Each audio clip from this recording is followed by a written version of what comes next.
2025 წლის ინფრასტრუქტურული პროექტები რუსთავში.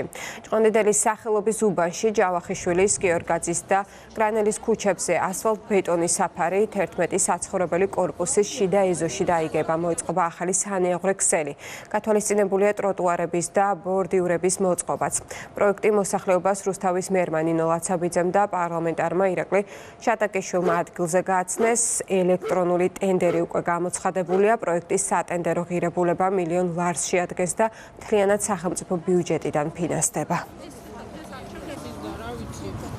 რუსთავში ვაგრძელებთ შიდა საუკუნო სივრცეების მოწესრიგებას, განვითარებას, მოსახლეობის ძალიან დიდი მოთხოვნა იყო წლების განმავლობაში და ვიწყებთ პროექტს, რომელიც 11 კორპუსის შიდა საუკუნო გზების რეაბილიტაციას გულისხმობს. მოსახლეობას ძალიან აწუხებდა გზის პრობლემა, რა თქმა უნდა, ამასთან ერთვოდა სანიაღვრეს პრობლემა, როგორც გავიგეთ და მოგვახსენეს პროექტის შესახებ, ასევე სანიაღვრეც მოწესრიგდება, შემდეგ დაიგება გზის საფარი.